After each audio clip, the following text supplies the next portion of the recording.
At 11:52 p.m., a phone rang in a small house on Wexford Lane. Margaret Holt picked up, expecting her daughter's usual goodnight call. Instead, she heard something in Claire's voice she had never heard before. Fear.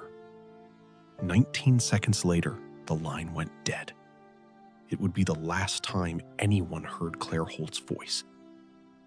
Claire Holt was 23, a graduate student finishing her thesis 2 towns over from her mother's house in Wexford Hollow. She called home most nights, sometimes for advice, usually just to talk. That night was supposed to be no different. Margaret answered on the second ring, ready for the usual rundown of Claire's day. Instead, Claire's first words were strange, rushed. "Mom, I think someone's been outside my..." And then, static. A sound like fabric brushing the receiver. And silence. Margaret called back immediately. Once, twice, 11 times. Every call went straight to voicemail. Police reached Claire's apartment by 1:15 a.m. The door was unlocked. Her laptop was open, mid-sentence, in an email to her thesis advisor. Her phone was gone. Not smashed, not dropped, simply gone, along with any trace of what happened in those 19 seconds. Officers canvassed the building. No one heard a struggle. No one saw a stranger. The one detail that stood out, Claire's neighbor recalled hearing, faintly through the wall, what she described only as a train whistle. But we don't live anywhere near tracks. Detectives had one piece of physical evidence. Margaret's answering machine had captured 6 seconds of that final call before Claire started speaking. 6 seconds of ambient background noise, recorded before anyone said a word. At the time, in an era before forensic audio analysis was common, those 6 seconds meant nothing to investigators. They would mean everything 18 years later. 3 theories emerged, and none of them fit cleanly. The first, an intruder, someone Claire noticed moments before he acted.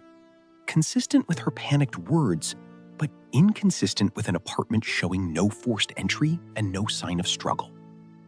The second, Claire had mentioned weeks earlier an ex-boyfriend who wouldn't stop calling her. He was interviewed for 6 hours. His phone records placed him 50 miles away that night. An alibi that held, but never fully satisfied her mother. The third, and the strangest, that Claire's final words weren't about a stranger outside her window at all. That someone's been outside referred to something or someone she had noticed for days and never told anyone about.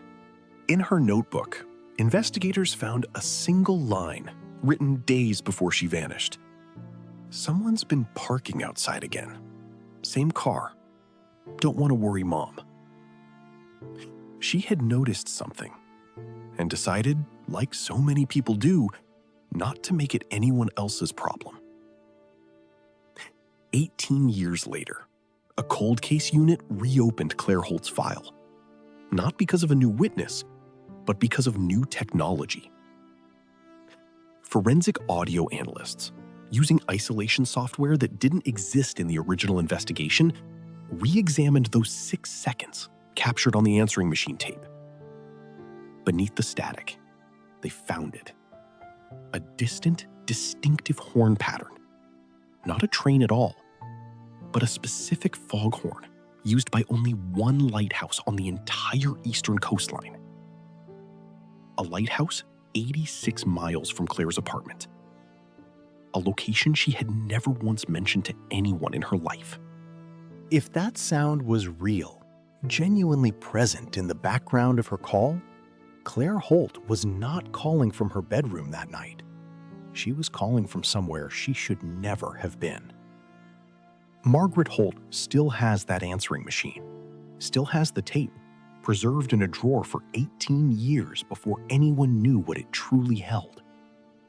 The lighthouse still stands. Investigators have questioned everyone who worked there, lived nearby, or had access to that coastline the night Claire disappeared.